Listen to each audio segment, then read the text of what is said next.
En la clase de hoy estaremos debatiendo sobre el rol del laboratorio en las afecciones de carbohidratos.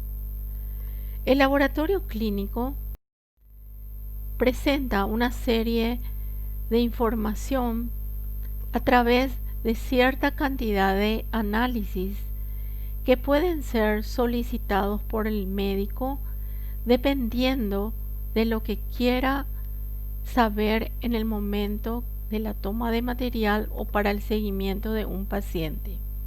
Se dispone en el laboratorio numerosos analitos que les permiten a ustedes a llegar a un diagnóstico, al seguimiento o para el tratamiento.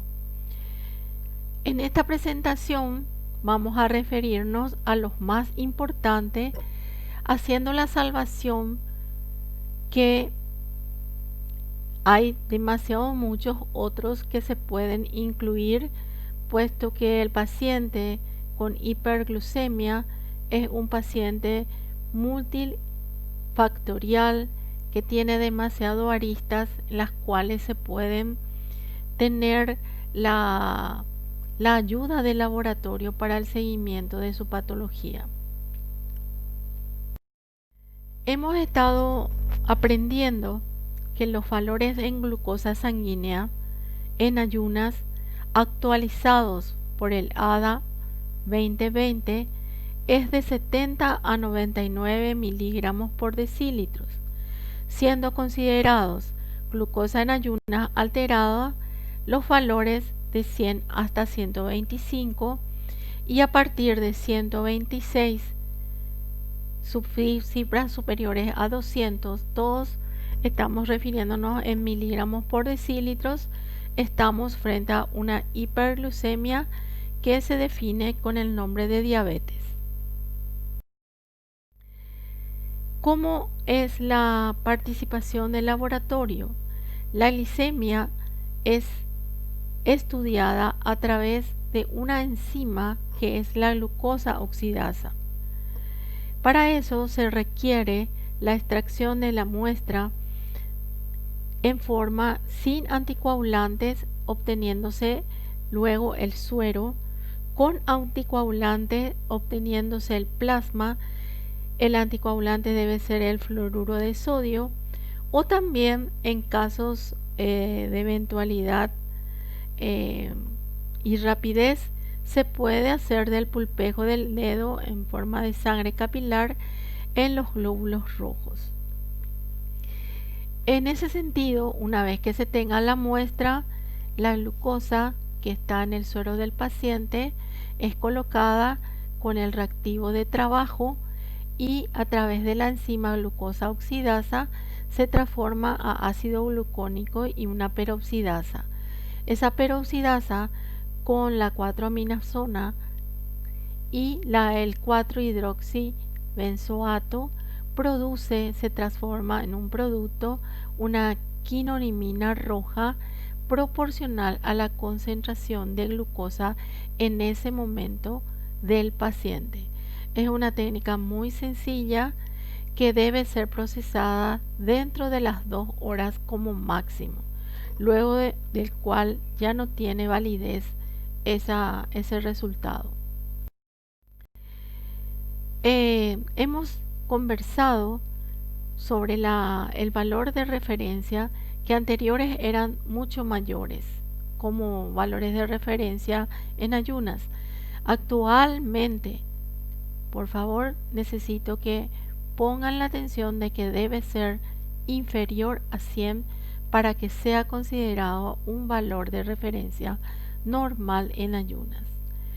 Esta situación también se lo puede dosar en todos los líquidos biológicos.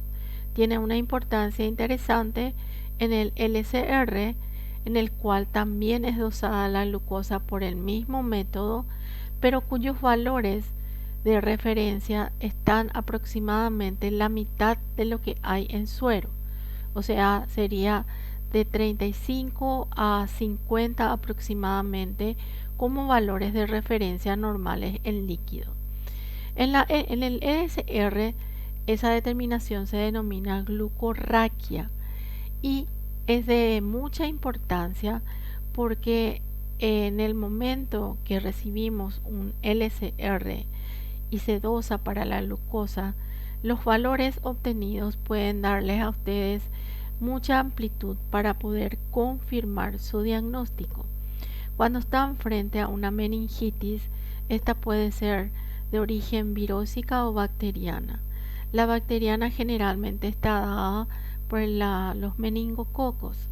Estos meningococos se nutren de la glucosa, o sea, consumen. Entonces, cuando ustedes reciben un LCR, una glicemia en LCR con valores muy bajos de glucosa, está significando por lo general que la meningitis es a meningococos. Sin embargo, si fuera una virosis, una encefalitis a otro tipo, eso se mantiene normal. Por lo tanto, hay que tener siempre en cuenta, y si el material es demasiado pequeño, hay que poner en énfasis lo que ustedes necesitan como confirmación. Si quieren que priorizan la proteína o si priorizan la glucosa para esa información. Porque este líquido es sumamente delicado para poder obtener en el paciente. Es más, solamente el médico es el que lo obtiene y no se puede hacer ningún otro pedido por falta de material. Entonces deben ser cuidadosos en el momento de la extracción y también en el pedido. ¿Cuál es la prioridad en ese momento para ustedes al observar que no es la cantidad adecuada la que se envía al laboratorio? Máximo se extrae 3 mililitros que deben ser repartidos, uno para microbiología, otro para la química y otro para microscopía. Por lo tanto, es muy necesario que ustedes eso comprendan para que no se lleven sorpresas que puedan ser desagradables. Muy bien. La glucosa en el laboratorio es algo totalmente indispensable, importante, único, ¿verdad? Al ingresar un paciente a una emergencia, se supone que ha venido ya por esa situación, o se ha desmayado o tiene muchos dolores. Lo primero que se hace es tomarle la temperatura, la presión, todas esas otras eventualidades, ¿verdad? Y entre ellas se encuentra la dosificación de la glucosa sanguínea por medio de un capilar, ¿sí?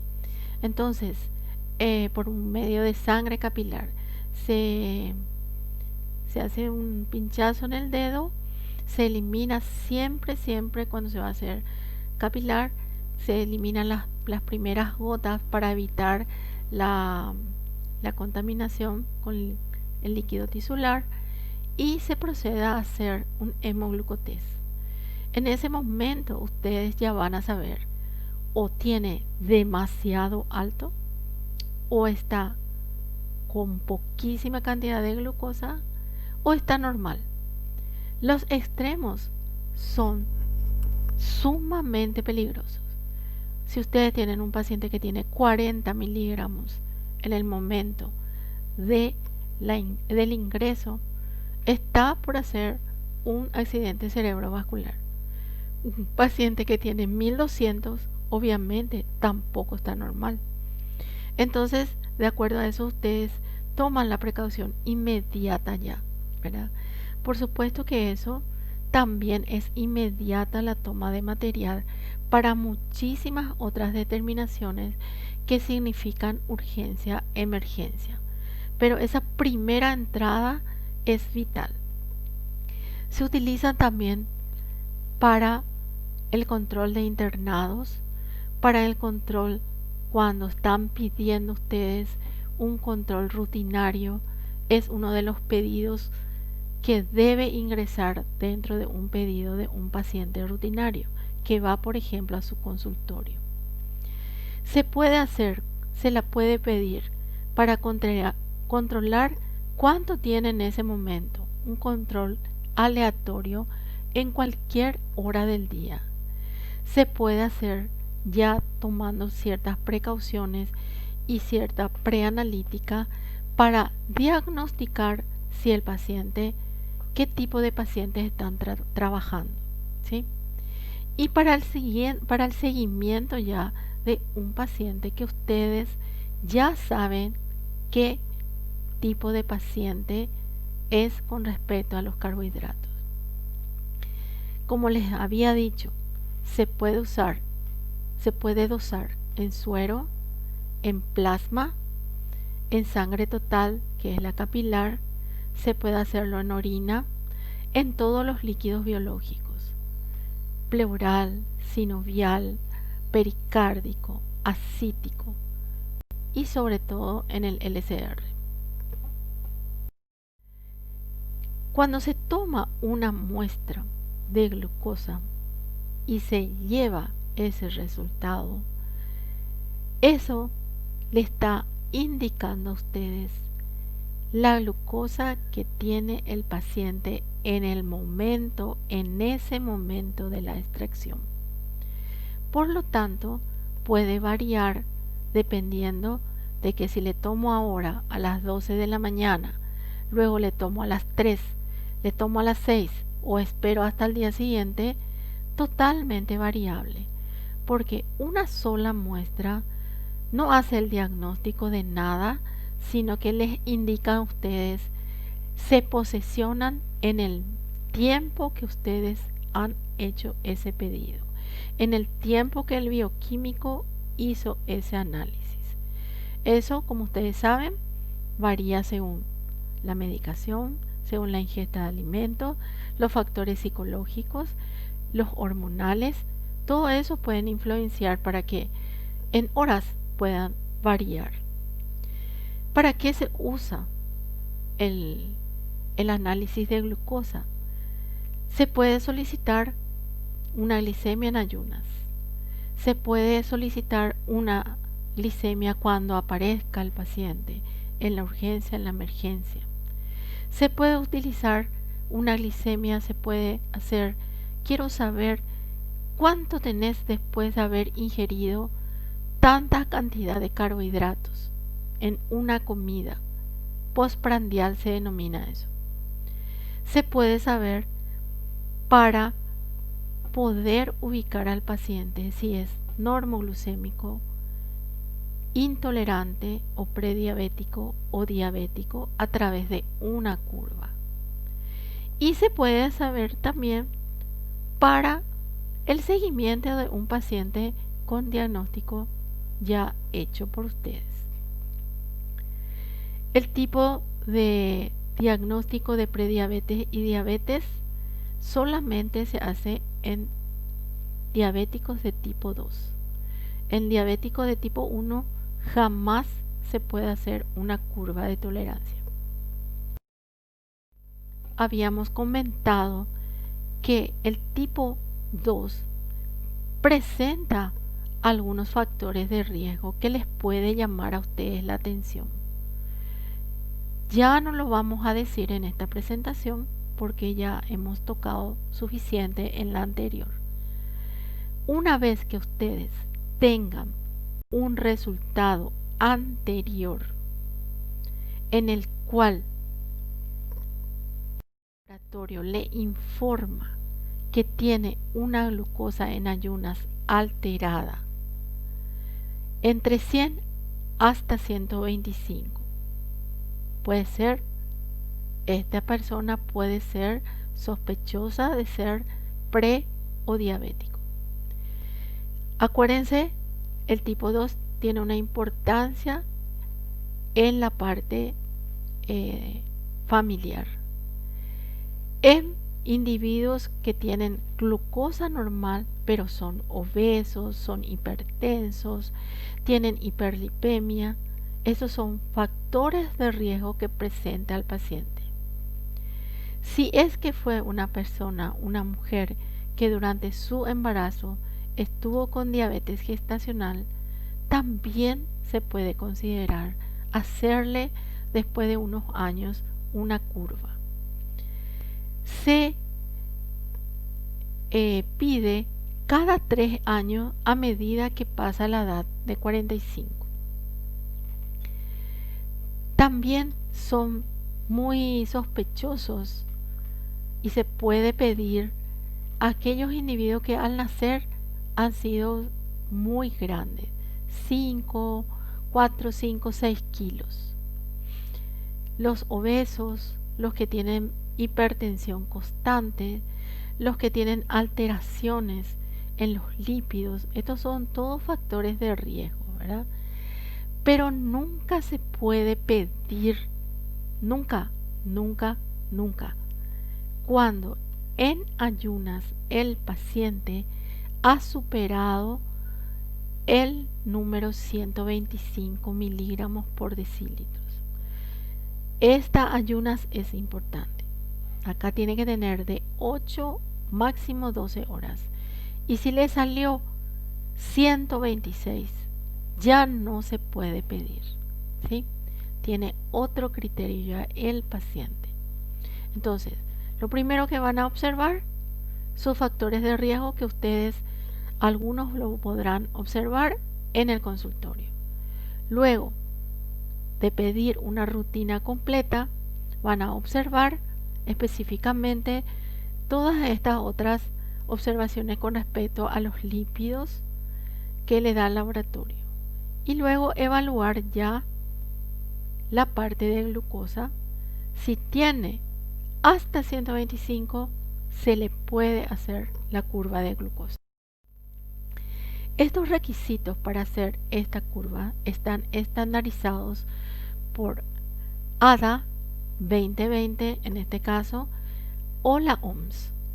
Se realiza a la mañana con un ayuno entre 8 a 12 horas, 10-12 horas. El paciente tiene una vida normal, una actividad normal, no se altera absolutamente a nada. Debe estar preparado e ingiriendo días antes máximo 300 gramos de carbohidrato. Debe tener estandarizado. Esos pacientes deben estar perfectamente saludables. No pueden estar internados, no pueden tener fiebre, infecciones, haber pasado por un dengue reciente, ninguna actividad o traumatismos psíquicos o físicos. Debe estar en perfectas condiciones porque se supone que esto es para hacer un diagnóstico. Entonces no es de una urgencia, no es de una emergencia. Los análisis que son para diagnóstico deben ser finamente tratados, la parte preanalítica, para que se tenga una evaluación perfecta del médico. Ciertos medicamentos deben evitarse. Por ejemplo, los corticoides, los diuréticos, los salicilatos, los tiazídicos, son medicamentos hiperglucemiantes que pueden dar valores alterados, falsos, solamente producidas por ese medicamento. Entonces, hay que trabajar sobre el paciente para que esté en perfectas condiciones, para que en el vaya al laboratorio en condiciones perfectas. En el laboratorio se prepara, se pesa 75 gramos de glucosa pura pro análisis que se compra, se diluyen en 400 mililitros de agua y se le da a tomar al paciente aproximadamente en 5 minutos. Pero vamos a ver cómo se toma. Si estamos frente a una dosis para niños, se calcula 1.75 de glucosa por kilogramo de peso. Y Si tiene más de 45 kilos, la persona ya se emplea la dosis de 75 gramos. ¿Cómo va el paciente? Para comenzar debe ir súper tranquilo con tiempo. El paciente va al laboratorio en ayunas, se obtiene una muestra sanguínea venosa, en la cual se procede a hacer la glucosa en ayunas por el método de la glucosa oxidasa. Inmediatamente al sacarse toda la sangre, se le da de tomar los 400 mililitros de la glucosa recién preparada. Esto puede estar saborizada con un poco de limón, o algunos tienen algunos saborizantes que no afectan a la concentración de la glucosa, porque es un poquito más amarga que la sacarosa y en algunos pacientes le produce un poco de malestar estomacal. Luego de tomar todo, no debe superar los 5 minutos esa toma, esa ingesta. El paciente queda en el laboratorio sentadito, sumamente tranquilo. Durante ese lapso no puede tomar agua, no puede fumar, no puede comer ningún caramelo, chicle, café, absolutamente nada, porque lo que nosotros estamos tratando de estudiar es el comportamiento del carbohidrato y también de la insulina. Entonces no tiene que haber factores que puedan influenciar en ese lapso de 2 horas. A las 2 horas exactas se extrae una segunda muestra y se procede otra vez a hacer el análisis. Entonces, una muestra en ayunas, toma la glucosa, queda en el laboratorio y luego se extrae una segunda muestra a las 2 horas exactas. Bueno, acá tenemos no comer ni beber, etcétera, como debe estar el paciente. Muy bien. Lo que queremos conseguir es hacer este diagnóstico. Si el paciente es normal, prediabético o es diabético. Con esta curva se logra eso. Muy bien. Al tener bien clara la película, viene el resultado del laboratorio. Y el médico tiene que empezar a pensar qué posición tiene el paciente. Esta tabla que tienen es la actualizada por la Sociedad de Diabetología Americana ADA 2020. Fíjense, la glicemia en ayunas ha tenido un valor el paciente inferior a 100. El valor era de 70 a 99. Este valor en ayunas, recuerden ustedes, es lo que tiene el paciente en ese momento.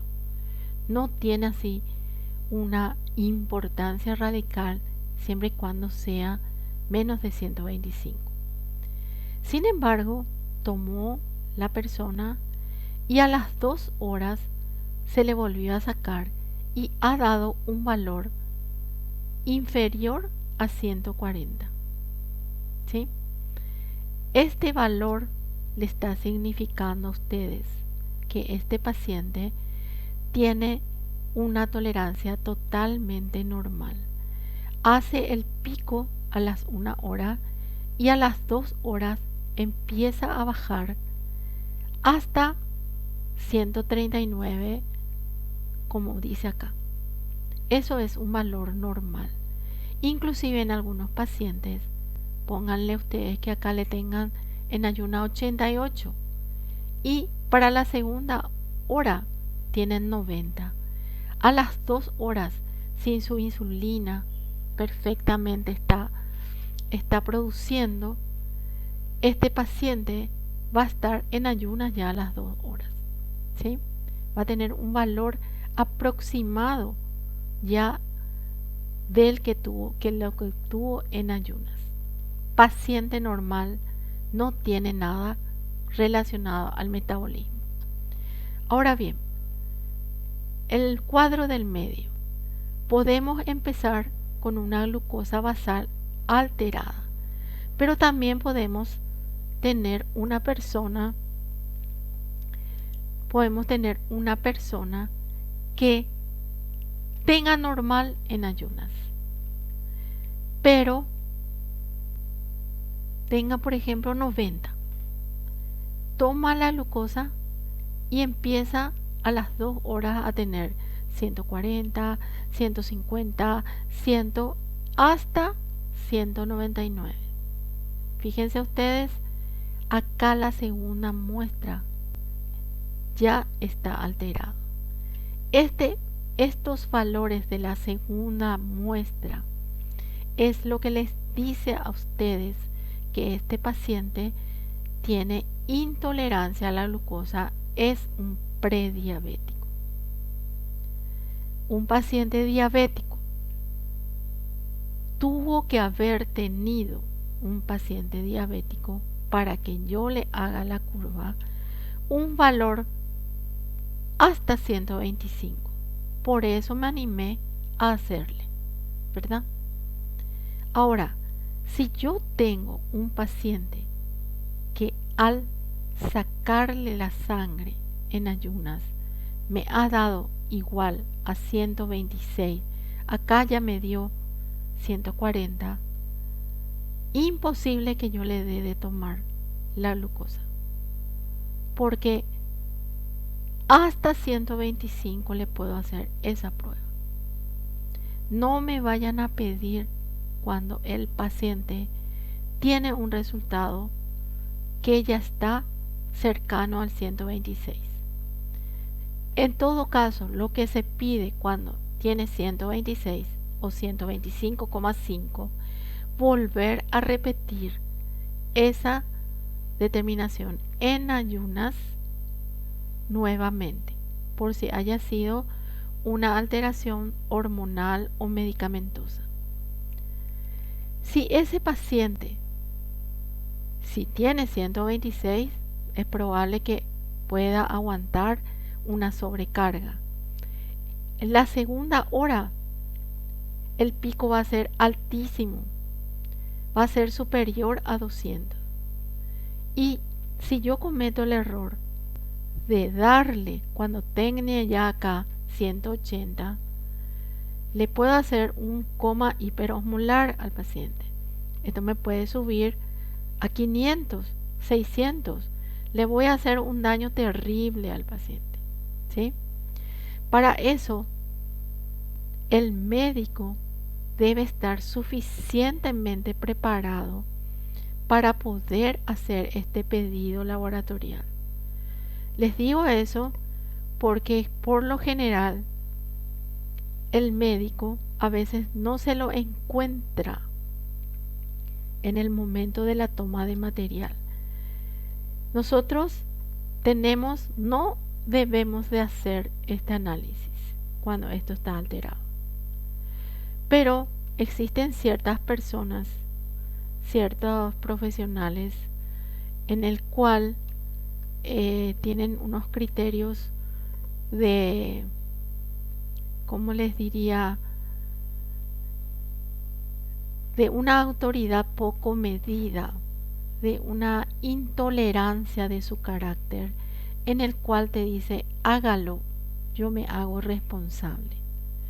Entonces, yo bioquímica debo colocar esa observación.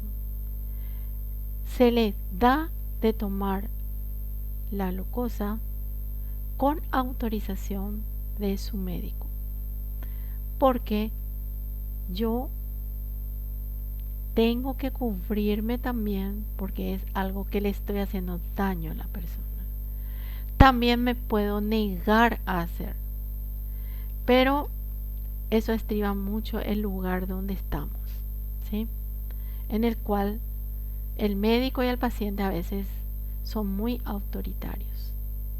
Traten de no ser así obtusos como esas personas. ¿Está? En esta presentación es lo que les vuelvo a decir, lo que les dije en la anterior, la anterior presentación, y vamos a pasar la hemoglobina glicada porque eso nos va a llevar más tiempo. También está esta para el intolerante diabético y para el diabético. Quiero dejar claro que un diabético se puede diagnosticar haciendo 2 veces en ayunas si las 2 veces me sale 126 o superior a 126 2 veces, ya le decreto diabetes tipo 2, ¿sí? Ahora, si se le hizo la prueba, ha salido valores hasta 125, pero a la segunda hora subió a 200 o inclusive más, ese paciente es diabético. También puedo demostrar que un paciente diabético, si en ayunas ya tiene 200. A partir de 200 en ayunas, así puro en ayunas, es un paciente que no necesita otra prueba. Y que no decir si lo tenemos mucho más. Ustedes me podrán decir, bueno, y si yo le tomo en la emergencia y si me da 300, ya puedo pensar que es un diabético. Sí, porque los, los alimentos en una persona normal no generan demasiada cantidad de glucosa. Entonces, si vos tenés en una emergencia uno que tiene 400, evidentemente estás frente a un diabético. No hay vuelta que dar. ¿Está?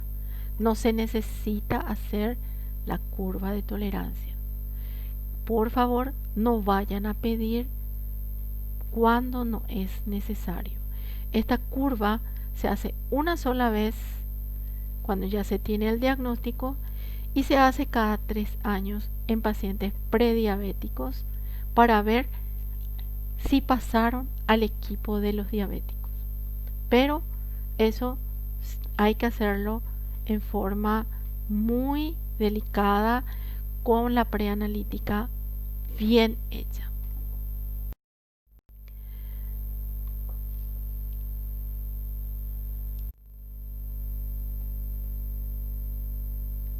Ahora vamos a referirnos a la diabetes gestacional.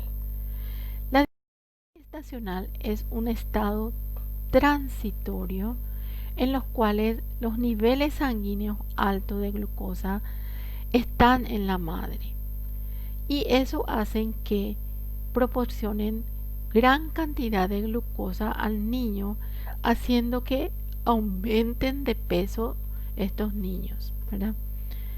Esta es una condición totalmente transitoria. Pero también ustedes pueden tener pacientes diabéticas que sí están embarazadas, ¿verdad? Esa es otra historia. Esas pacientes de tipo 1 o tipo 2 que están embarazadas siempre serán diabéticas de por vida, porque como ustedes saben, la diabetes se controla, pero no es curable. Entonces, ADA 2020 ha hecho esta particularidad de realizarle a las 24 o 28 semanas de gestación una curva de tolerancia a todas las embarazadas actualmente. Se le da también 75 gramos de glucosa. No hace falta que la mujer haga una dieta muy estricta, ¿verdad? Y se le saca también la muestra, pero la muestra se saca 3 veces, en ayunas, a las 1 hora y a las 2 horas. En ayunas, fíjense el valor de referencia que tiene una embarazada. Hasta 92 miligramos por decilitros se considera normal para una mujer embarazada. En otra persona que no esté en esas condiciones es de 70 a 99. A las 1 hora no debe superar 180 y a las 2 horas debe ser igual o menor a 153 para que se considere a una persona no diabética gestacional. Fíjense ese 153, si ustedes miran el cuadro de referencia ADA 2020, corresponde a un intolerante. Sin embargo, en una mujer embarazada corresponde ya 153,5 corresponde ya a una diabética gestacional en forma transitoria. No ocurriría en una paciente que tiene de base la patología de diabetes 1 o 2. Muy bien. Hemos visto todas estos análisis que ustedes utilizan de acuerdo a su requerimiento. Hemos visto que dependiendo el tiempo, el lugar, el espacio, ustedes pueden interpretar de diferente forma este análisis de glucosa. Para hacer el diagnóstico solamente se utiliza la curva y también se puede utilizar el índice de OMA. Haciendo esas dos apreciaciones laboratoriales, la interpretación laboratorial del resultado perfectísimamente hecho por el bioquímico, tenemos la situación de que podemos ya encasillar al paciente. Los pacientes diabéticos y los prediabéticos son pacientes que necesitan un control adecuado, porque como les había conversado recién, estos son totalmente prevenibles las alteraciones drásticas que puede llegar a tener el paciente. Si se le cuida bien, si el paciente es disciplinado, no tiene por qué tener complicaciones. Entonces el laboratorio a ustedes le provee una serie de marcas que ustedes juntamente con otra ayuda de diagnóstico como imágenes, un montón de cosas que le hacen el seguimiento a su paciente. Ese es un médico que sabe lo que hace, quiere a su paciente, se interesa por su paciente. Es un médico con calidad profesional y calidez, cosa muy importante para los que no somos médicos. Tener la seguridad de tener un médico que está actualizado, que tiene la nobleza de derivar a otros profesionales para luego él tomar una decisión y no tener la soberbia de absorber totalmente, y tener la capacidad de transmitir cálidamente con seguridad al paciente y al pariente en algunos casos. Es mi humilde opinión desde el punto de vista profesional y como paciente de ustedes. Anteriormente al paciente diabético se le torturaba prácticamente haciéndole cada semana un examen de glucosa. Como hemos visto, la glucosa en ayunas solamente identifica lo que tiene ese paciente en ese momento que se saca la sangre, ¿sí? Entonces, si uno está muy emocionado, si está muy deprimido, si tomó doble su hipoglucemiante, hay muchísimos factores que a ustedes les puede confundir si solamente toman como ese parámetro para el seguimiento ya de ese paciente. Y acá tenemos hemoglobina glicada. Este es un parámetro sumamente importante. Ustedes saben que la hemoglobina está formada por la hemoglobina adulta y la hemoglobina fetal. Y el conjunto de esa hemoglobina adulta tiene fracciones A1, A1B, A1C. A ese conjunto se denomina la hemoglobina glicada. Entonces, ¿qué es lo que sucede? Se produce una reacción no enzimática que se llama glucación entre la glucosa y un grupo amino terminal de la valina. La cadena beta de la hemoglobina se une para formar una base de Schiff lábil con una estructura de aldimina.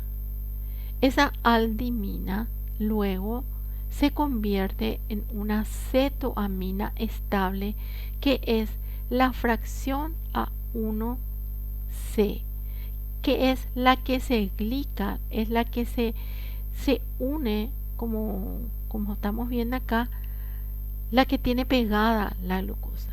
Esta fracción de la hemoglobina está unido a la glucosa. Y como el eritrocito vive 120 días, nos mide la glucosa de 120 días. O sea que nos hace una curva, un espectro de la vida, del comportamiento del paciente con respecto a su glucosa diaria de 120 días. La hemoglobina glicada está demasiado bien estudiada, se hace por cromatografía en columna, como nosotros vamos a hacerlo, y también se puede hacer por cromatografía de intercambio, que es de intercambio iónico, o por esta técnica nueva donde específicamente dosa la hemoglobina A1C, ¿verdad? Que es la que les indica a ustedes el comportamiento de ese paciente. ¿Cuál es la situación? De acuerdo a esa situación, ustedes a su paciente prediabético o diabético le controlan cada 3 o 4 meses, de acuerdo a la situación en que están. Acá estas recomendaciones son ADA 20, en donde dice que hay que hacer el pedido de la hemoglobina glicada por lo menos 2 veces al año en aquellos pacientes que cumplen los objetivos, que tienen un control glucémico estable, ¿verdad? Pero si es que ese paciente empieza a desfasarse, hay que hacerlo trimestralmente, o sea, 4 veces al año, especialmente si se están desfasando o no cumplen con algunos criterios. Y cada vez que cumplen menos criterios, esto se va achicando más, se va apretándole más al paciente. Cuando ustedes tienen un paciente diabético, el paciente debe ser controlado perfectamente. Debe ser controlada la parte de carbohidratos, de lípidos, la parte renal y de proteínas también. ¿Cómo lo van a hacer eso? Van a pedir una glicemia en ayunas, la hemoglobina glicada, esa es carbohidratos. Van a pedir un perfil lipídico para ver el comportamiento lipídico de estos pacientes. Los diabéticos descompensados hacen hipercolesterolemia, hipertrigliceridemia, baja cantidad de HDL, tienen muchísimo riesgo cardíaco. Van a pedir renal, urea, creatinina, orina. Van a pedir un electrolito. El médico tratante cuida a su paciente para no tener sorpresas, ¿sí? Porque esas sorpresas pueden ser predecibles, pueden ser tratables, y una vez instalado, a veces ya es muy difícil de hacerlo, ¿sí? Bueno, ADA 2020 ha dispuesto que un paciente se considera normal cuando su glicación es hasta 5.7%, ¿sí? No tiene mucho sentido hacer en una población normal la glicación, porque la glicación es un proceso fisiológico. No, hasta ahora todavía no se hace el diagnóstico de la diabetes pidiendo solamente la hemoglobina glicada. La hemoglobina glicada tiene su encanto. ¿Por qué? Porque se puede pedir no estando en ayunas el paciente, ¿sí? Porque no depende de la ingesta, porque es el comportamiento glucémico de 120 días. Entonces, no hace falta que esté en ayunas y se hace en sangre total. ¿Por qué? Porque en sangre total tenemos los eritrocitos, que son los que tienen la glucosa adherida a la fracción A1C. Entonces, no hay que pedir porque es un poquito costosa. Ahora, si tienen la posibilidad de hacerlo, lo pueden hacer, ¿verdad? Pero en un hospital prefiero que no lo hagan porque se gastaría de balde el tema del reactivo, que tanto cuesta conseguir a través de las licitaciones famosas. Ahora, si tienen un paciente prediabético que ya tienen ese diagnóstico o tienen un tipo 2 o tipo 1, esto es para tipo 1 y tipo 2, ¿sí? Acá van a fijarse en su glicada. La glicación para un prediabético debe estar de entre 5,8 sería, ¿verdad? Hasta 6,4. ¿Qué quiere decir este? Este quiere decir que esta persona continúa en el estándar de prediabético. No importa cuánto le salió en ayunas, ¿sí? Un prediabético, por lo general, no tiene alto acá. Pero supongan ustedes que justo se puso un nerviosísimo al sacarse. Le salió acá 130. Cero estrés. Esto es la glicemia en ayunas. Pero su glicada de 120 días está normal. Quiere decir que es una persona estable en su medicación, en su comportamiento metabólico. El paciente diabético 1 o 2 debe tener de 6.5 hasta 7 como máximo para que pueda ser considerado que está dentro de los estándares de control perfecto, ¿sí? Si tu paciente tiene 6,8 y es diabético, es un diabético controlado. Hasta 7, hasta el número perfecto, se puede considerar la perfección en el tratamiento del diabético. Acá, en ayunas, siempre le vas a pedir glucosa en ayunas más hemoglobina glicada. Acá te puede salir cualquier verdura. Te puede salir 100. Si vos solamente le pediste 100 acá, ¿eso qué significaría? Que la persona está en una ayuna espectacular, ¿verdad? Y si vos solamente te fijas en ese, dirías, este es un diabético maravilloso, mi paciente es increíble.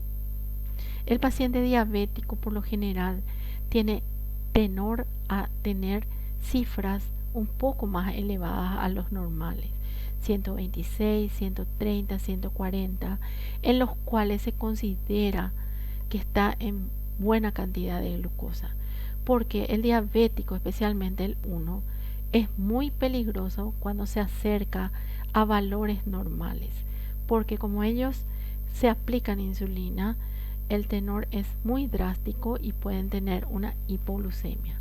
Ahora, si tu paciente le salió 127 en ayunas, o miras qué espectacular estás, pero acá le salió 9, esto está mal.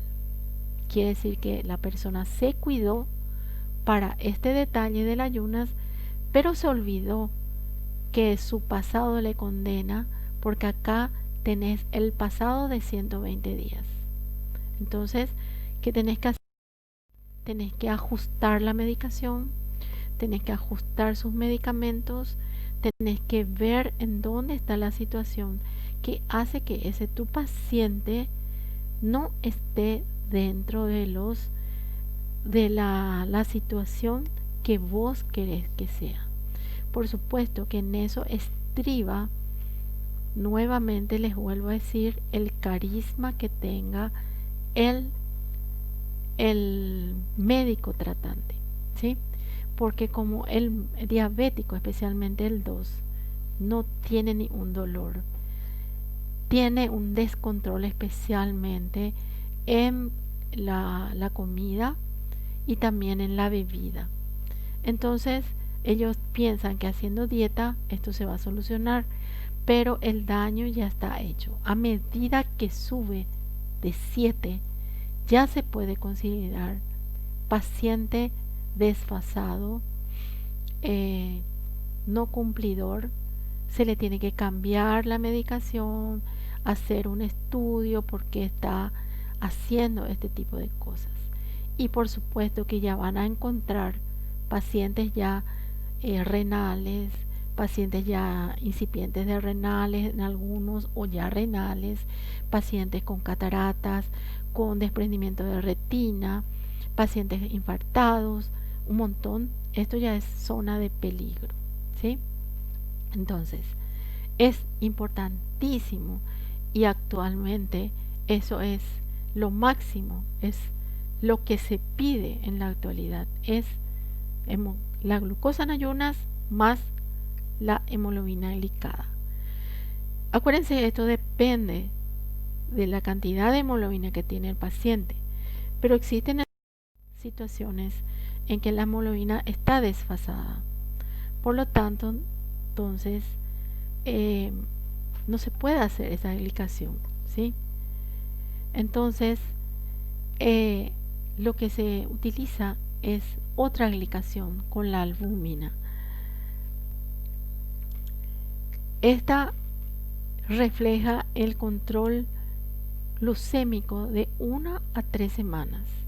Se utiliza en las mujeres embarazadas donde tienen altibajos en la hemoglobina, mujeres diabéticas embarazadas, no diabética gestacional. La gestacional, cero estrés, ¿sí? Porque es totalmente regenerable.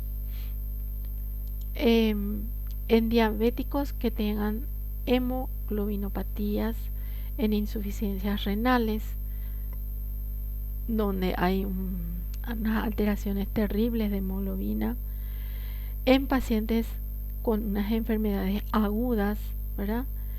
Y esto es un análisis mucho más caro, mide solamente la glicación de 1 a 3 semanas y tal vez se pueda tomar medidas más rápidas, ¿verdad?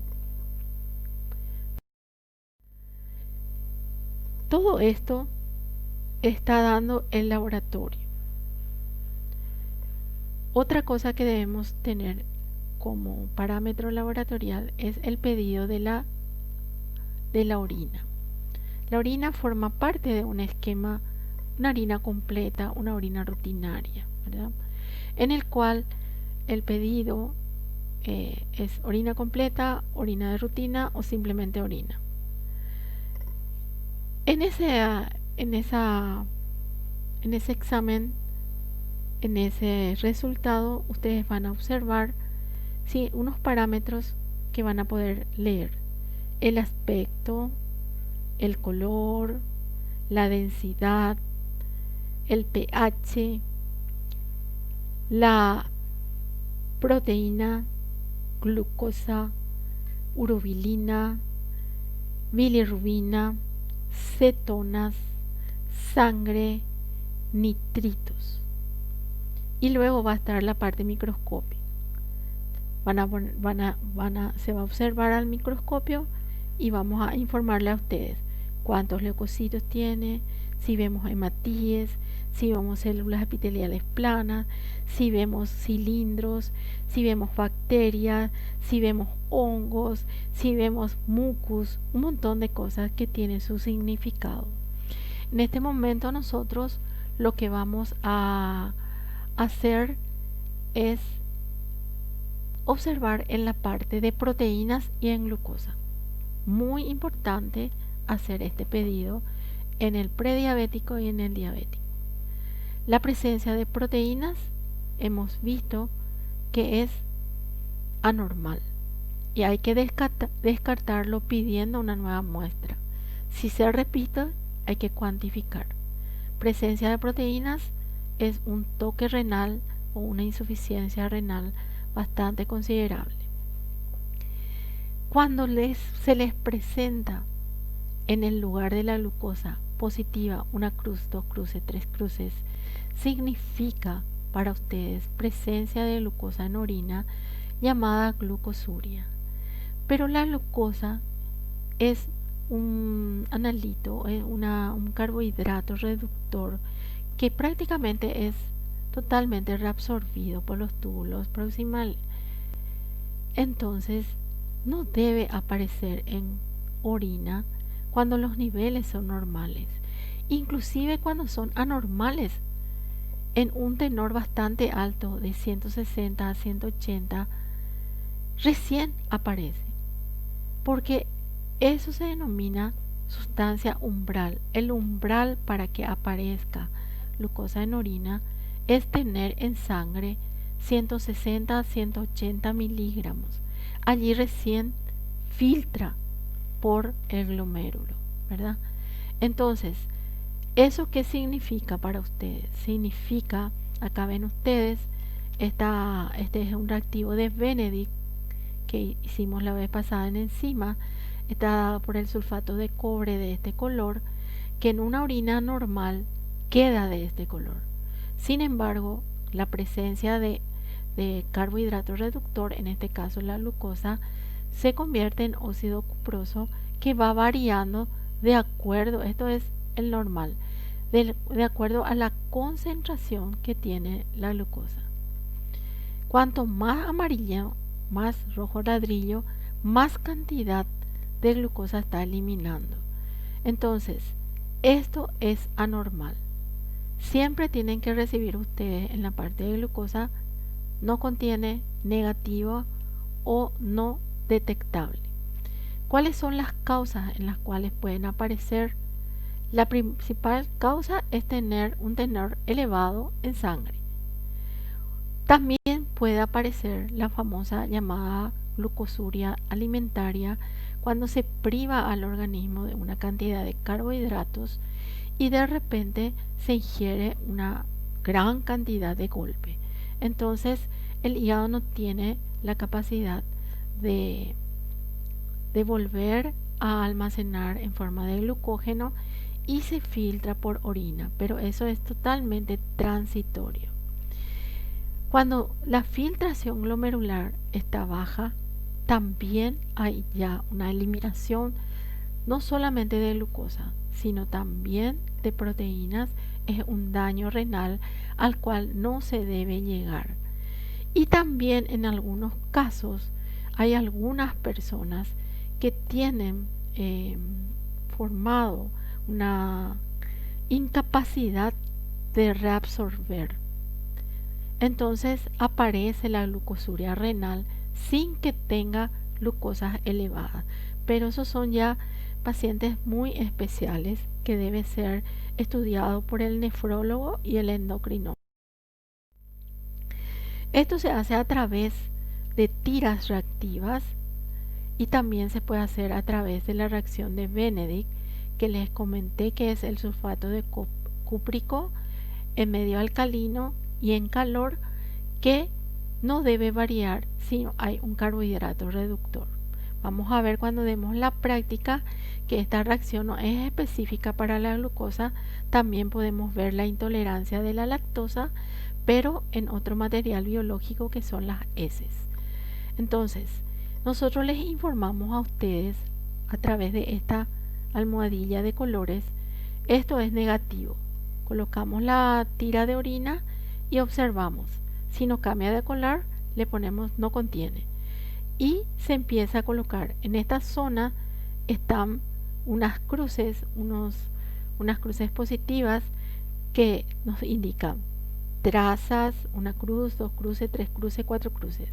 Si yo le informo cuatro cruces, ustedes pueden interpretar que ese paciente tiene muchísima cantidad en sangre, por eso está eliminando esa cantidad en orina. En algunos casos también podemos observar la presencia de cetonas en orina. En la cetoacidosis diabética, esto, fíjense acá, es un color rosado muy tenue, que en presencia de las cetonas esto se vuelve lila. Esto también es anormal. Pero actualmente salen muchas cetonas en los análisis por a veces la deshidratación, los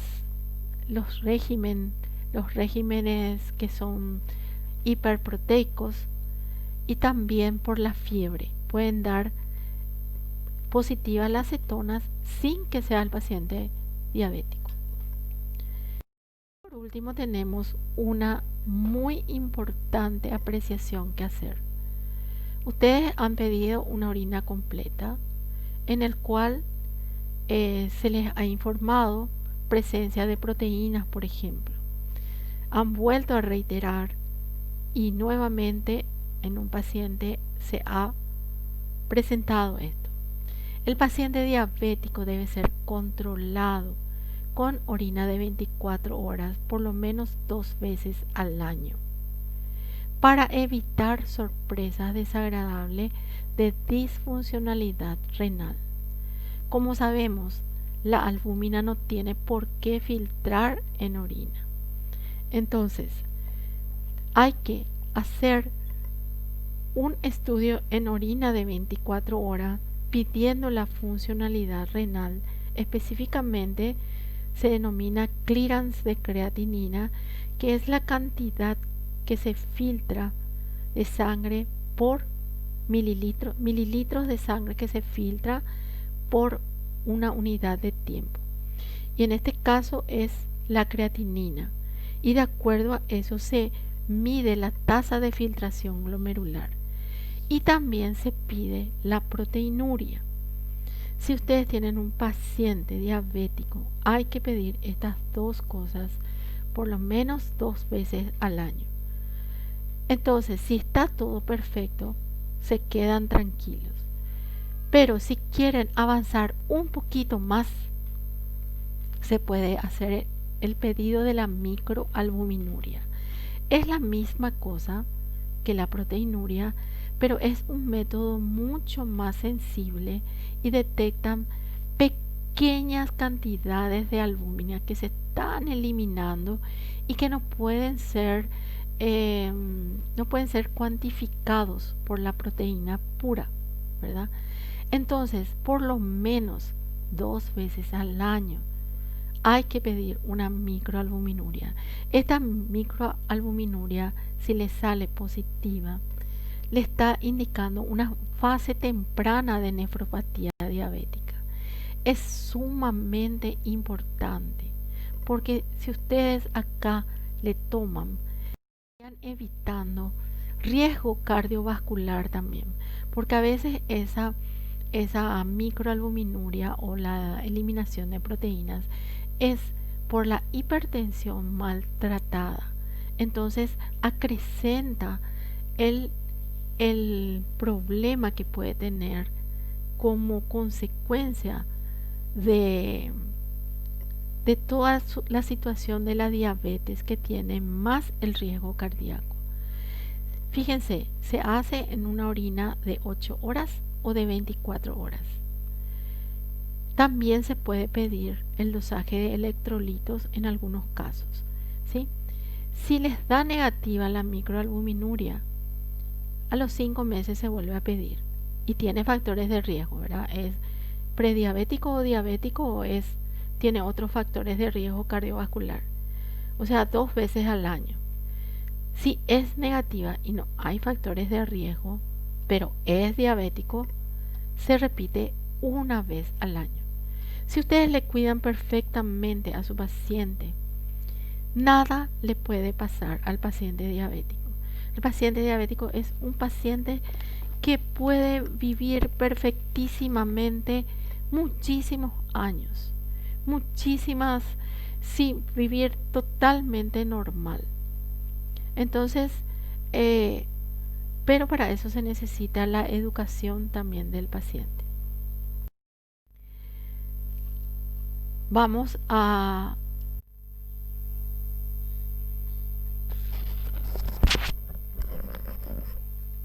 Ahora vamos a conversar sobre la hipoglucemia. ¿Cuándo decimos que hay hipoglucemia? Cuando el tenor de la glucosa sanguínea baja por debajo de 70, pudiendo también decir que tenemos hipoglucemia cuando es inferior a 60 miligramos y se certifica que es hipoglucemia cuando se tienen valores inferiores a 50 miligramos por decilitro. La hipoglucemia no es una enfermedad de diabetes, sino que es un signo o una consecuencia de otra situación específica que hace que descienda drásticamente la concentración, pudiendo producir muchísimas alteraciones que en algunos casos puede llegar a ser irreversible o producir la muerte cerebral del paciente. Generalmente una persona tiene este signo de hipoglucemia y se tienen algunos signos que el paciente puede presentar y que hay que tener muy en cuenta específicamente en los pacientes que son insulinodependientes. Ellos tienen más propensión a pasar de un extremo a otro, entrar en cetoacidosis con cifras muy elevadas o tal vez en una hipoglucemia marcada. Pero esos síntomas se pueden apreciar siempre y cuando se tome a mano esa actitud, ¿verdad?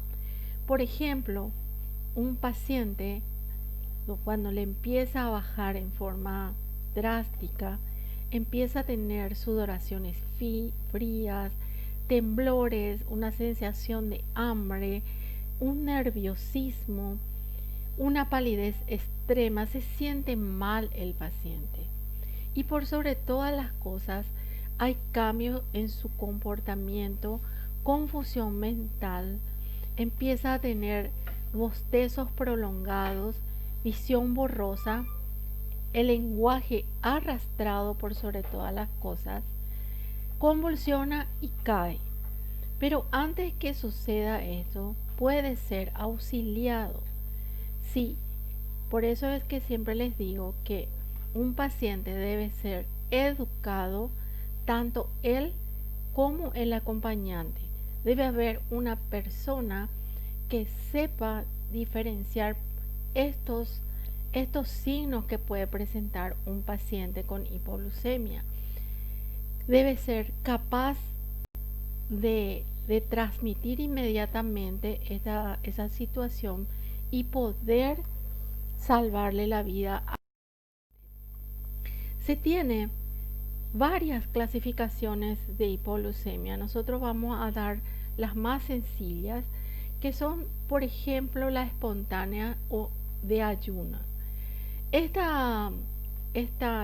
tipo de hipoglucemia consiste en que una persona normalmente come el carbohidrato, pero sin embargo a las pocas horas queda dormida, queda totalmente inerte.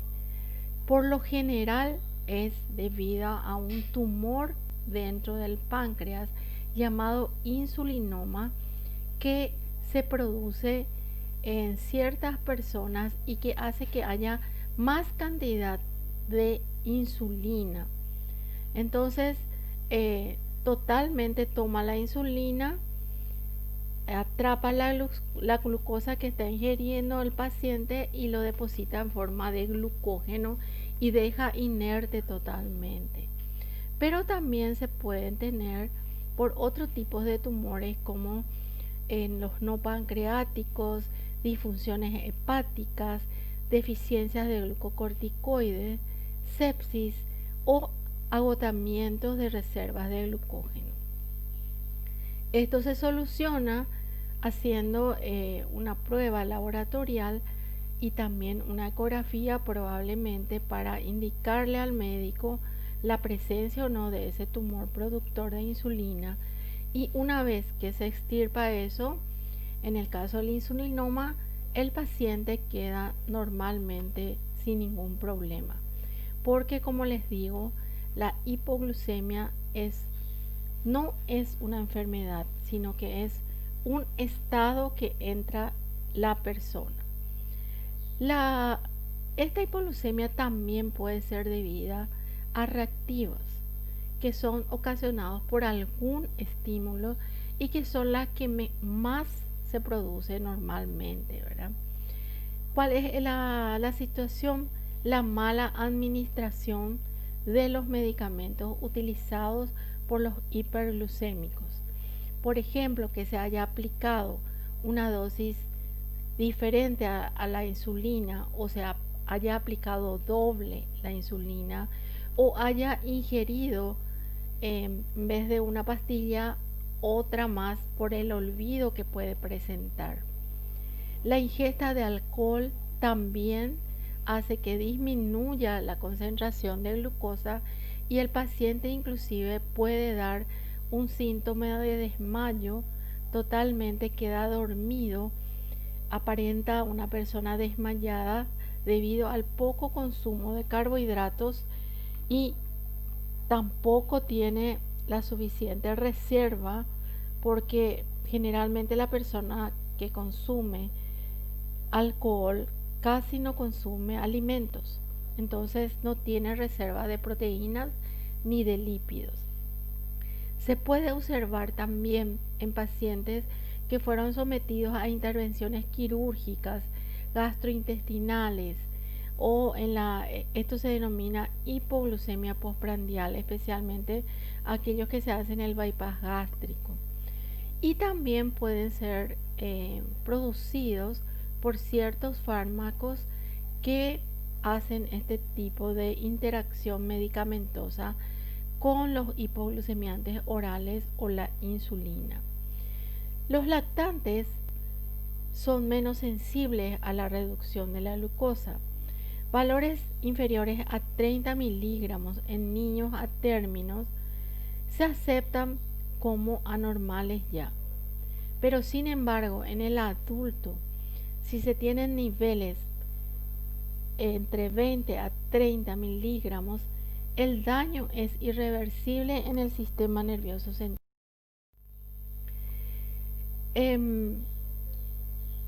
Como esto es una situación gravísima, hay que inmediatamente hacer el tratamiento de esta persona.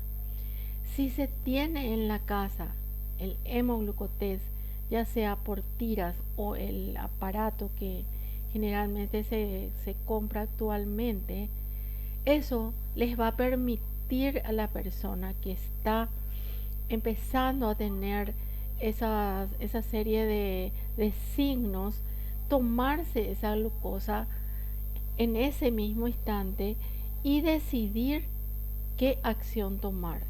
Ahora, si el paciente convulsiona, cae desmayado, lo ideal es hacer ese análisis capilar para poder saber discernir si están frente a un estado de hipo o están en un estado de hiperglucemia y poder tomar así los recaudos inmediatos.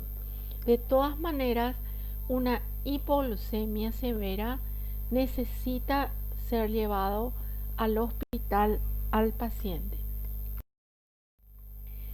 Estos valores que se adquieren por la glucosa capilar creo que ya les comenté que tienen que tener en cuenta que es 15% menos de lo que tiene la glucosa sanguínea en suero. Por lo tanto, deben calcular para que pueda perfectamente eh, sentir ustedes en qué sitio está el paciente.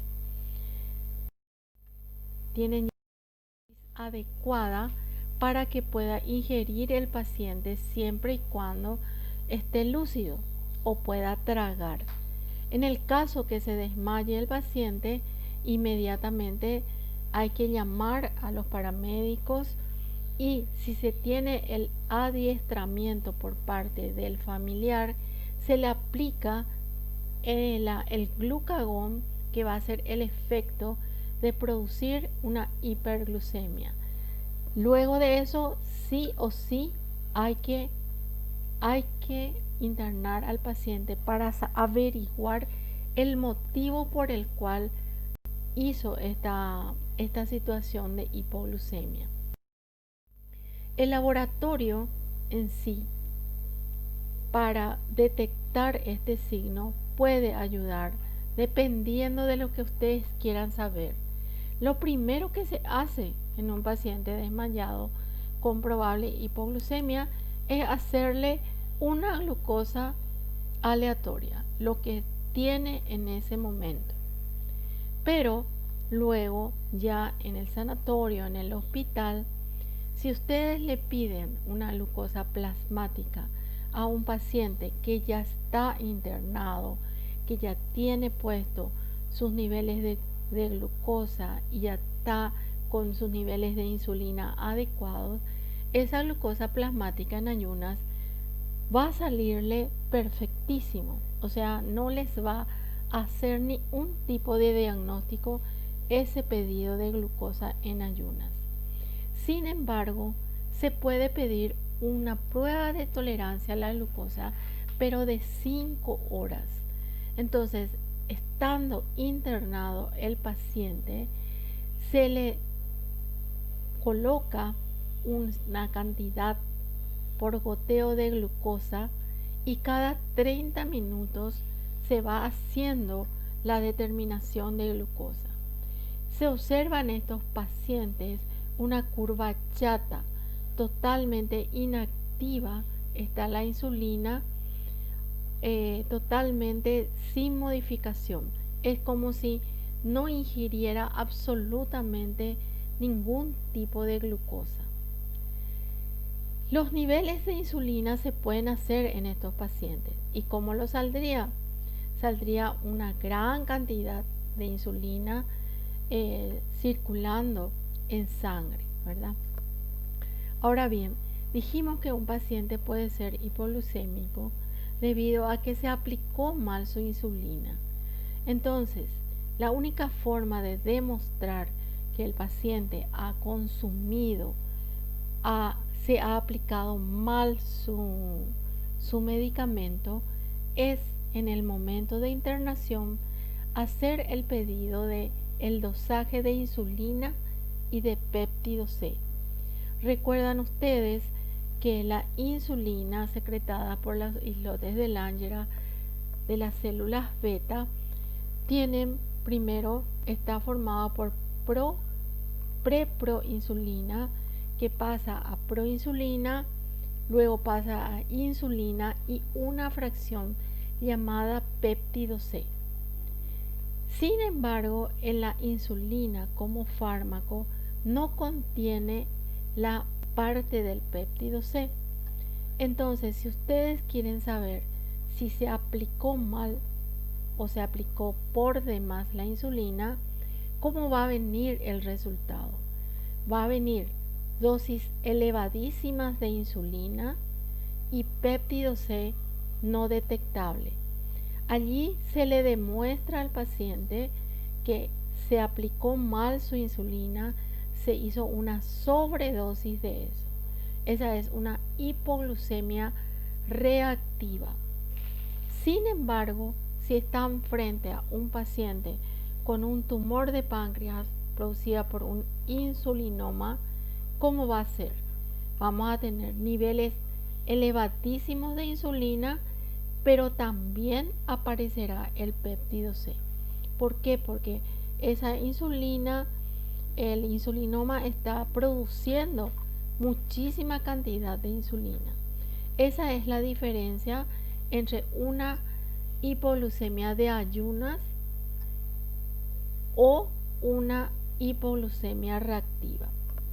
En todos los casos, esto es totalmente manejado por médicos y el paciente va a la casa en forma normal, siempre y cuando se hizo esa emergencia en calidad y forma. Porque de lo contrario, si se llega tarde, ese paciente puede tener ya un derrame cerebral, un infarto cerebral que le produce de por vida un daño en el sistema nervioso central. Esta es nuevamente el dibujo de la preproinsulina con la proinsulina formada unidas entre sí por puentes de disulfuro, cadenas A y cadenas B, y luego la parte de la insulina que está activa y el péptido C que conforman la insulina secretada por las células del páncreas. Este es un cuadro para evaluar a los pacientes teniendo el resultado de la glucosa.